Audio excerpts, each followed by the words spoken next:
The research is pretty clear. People don't leave companies, they leave managers. So right. So right. And so without good leadership, you will you'll lose people. I'll tell you another company we worked with.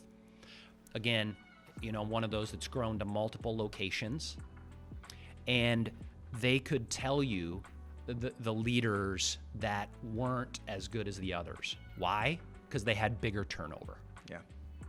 And so the first thing we had to do with this company is dig in and improve the leadership. And the way we started with that is to understand the differences in people's style.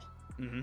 So we're looking at behavioral style reports where they're figuring out, okay, this person isn't wrong, they're just different than me.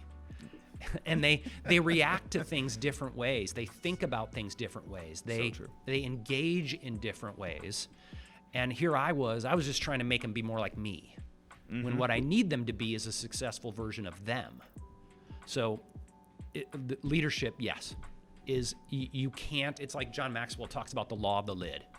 No organization's gonna be better than its leader. Right. And that's what we see time and time again too, is that businesses don't grow. People grow, and then they make the business grow. Right. And behavioral styles, I'm glad you mentioned that too, because I wish I would have understood that more earlier, just as a sales professional. And now that you understand it, you know how to basically adapt to that personality. Yeah. And assist better in saying, oh, this person's a D personality. Okay, I need to be direct.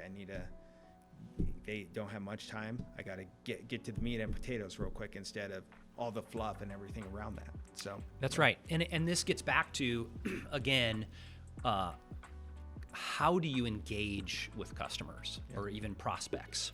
Because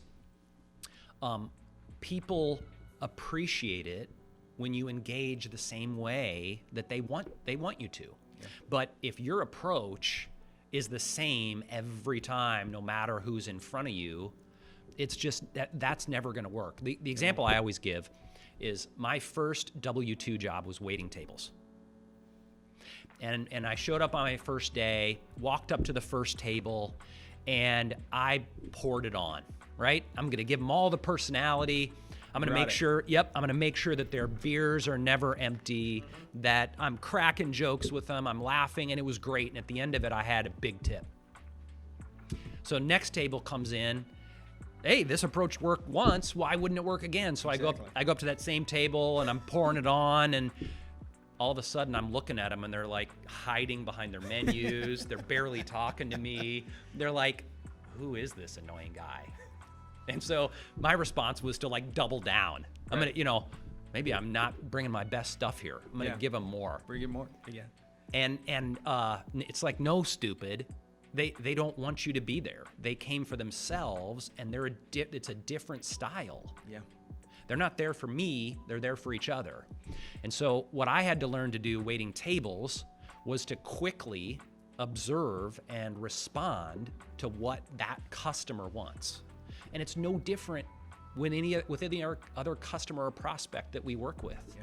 They want us to engage the way they want, not the way I want. Right. I can't make it about myself.